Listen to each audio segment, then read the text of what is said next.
Olá, eu sou Leandro, plantonista de Biologia, e hoje a gente vai resolver o exercício 31 da página 50 da frente 1 de Biologia, beleza?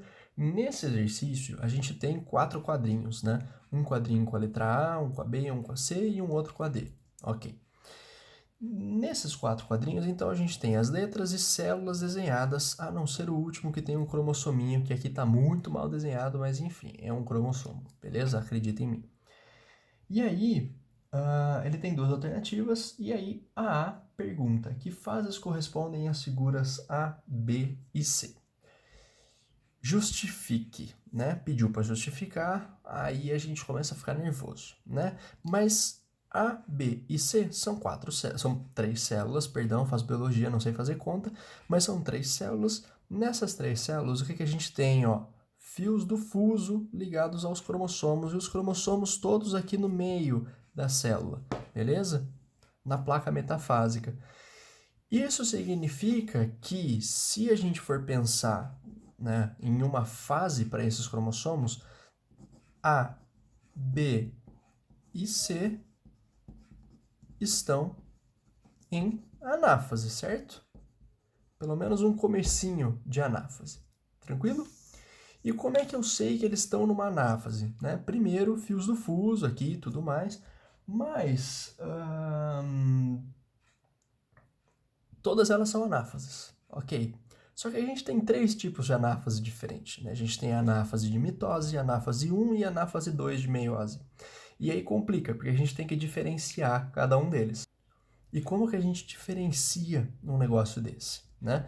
Vamos lá. Aqui em A, né, vamos olhar célula a célula, vamos entender como é que a gente diferencia isso.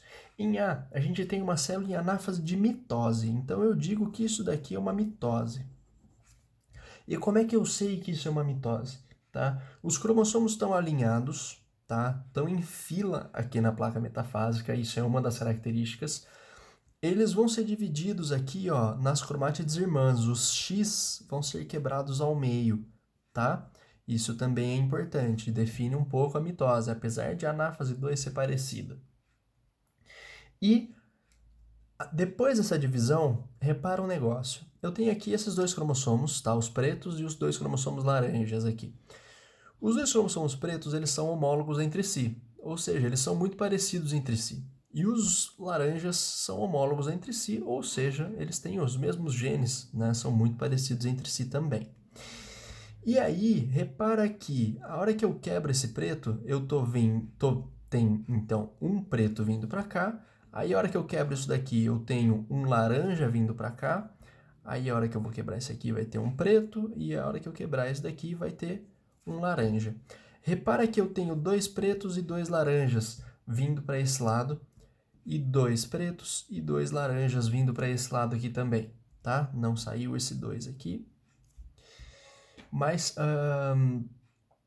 então, repara que eu tenho 2 exemplos de pretos e 2 exemplos de laranja, né? 2 exemplos de preto aqui para esse lado e 2 exemplos de laranja aqui para esse lado também.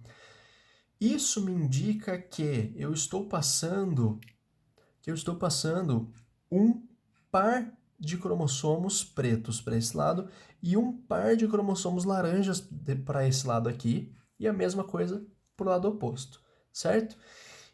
Se eu estou passando um par, né, no caso 2 pares de cromossomo, eu tenho 2 exemplos de cada um dos cromossomos. Então essa célula vai ser 2N. Ela vai ser uma célula que é diploide, beleza?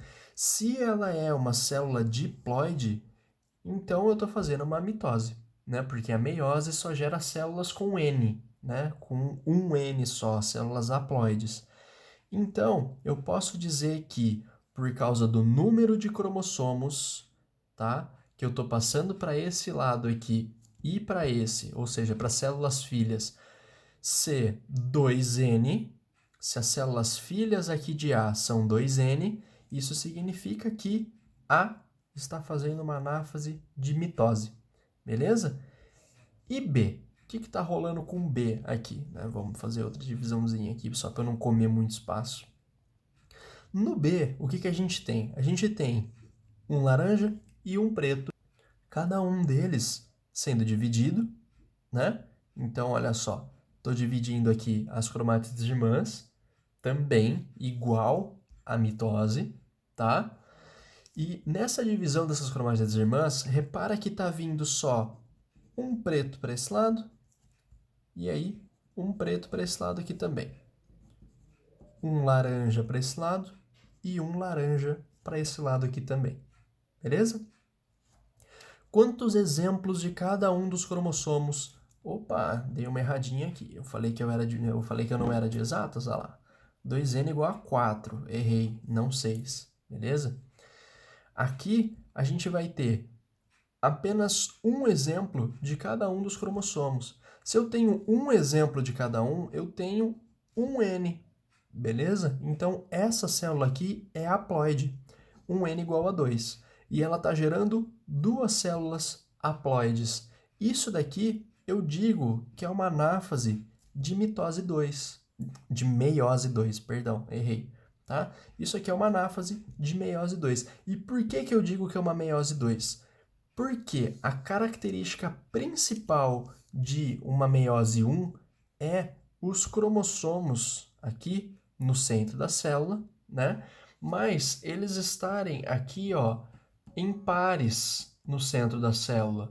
Se eles estão em pares aqui no centro da célula e vai ocorrer a divisão de um homólogo laranja para cá e um homólogo laranja, ou seja, eu estou dividindo aqui os cromossomos homólogos, não as cromátides irmãs, eu tenho aqui uma meiose 1, tá? O resultado da meiose 1 é essa célula B aqui, tá? Que vai entrar em meiose 2. Repara que se eu arrancar essa metadinha da célula aqui, fica exatamente isso daqui, certo?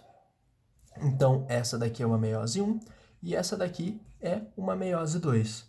A justificativa para isso é, na C, os cromossomos eles estão pareados na placa metafásica. Em A, eu tenho dois exemplos de cada um dos homólogos indo para cada lado. Isso me dá uma célula 2N.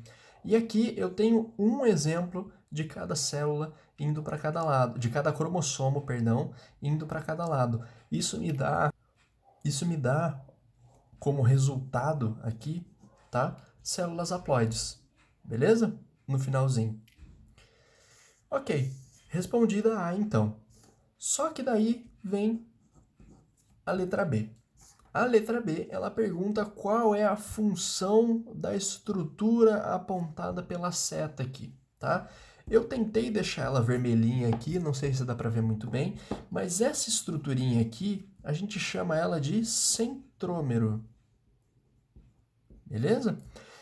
O centrômero, ele tem várias funções, tá? Apesar de o gabarito do livro só tá dando a função de auxiliar na divisão dos cromossomos, da anáfase e tudo mais, para eles serem puxados para um polo e tudo mais, a gente tem que, quando os cromossomos se duplicam, ele precisa estar aqui para manter as duas cromátides unidas, tá? A cromátide 1 aqui e a cromátide 2. Elas só são unidas por esse ponto. Se eu não tenho esse ponto, todo o DNA duplicado, né, o que é pior ainda, ia ficar solto ali pelo meio da célula. O DNA inteiro solto no meio da célula, isso gera um problema de organização para essa célula, tá? E então, indiretamente, o centrômero ele também serve para organizar a célula, tá? Seja no período que ela tiver. Se ela tiver no período de intérfase, né, depois da fase S, se ele tiver num período de prófase, de metáfase, de anáfase, enfim, ele auxilia na organização desses cromossomos para facilitar os fios do fuso de acharem os cromossomos, tá bom? E, além disso, serve para manter essas cromátides unidas. Então, a gente tem, né, mais ou menos 3 funções. A que o livro deu, né, que é auxiliar na separação dessas cromátides e de ser puxado para cada um dos polos durante a anáfase. Depois, indiretamente organizar a célula por manter as cromátides unidas. Beleza? Então essa é a resolução do exercício 31. Muito obrigado e bons estudos!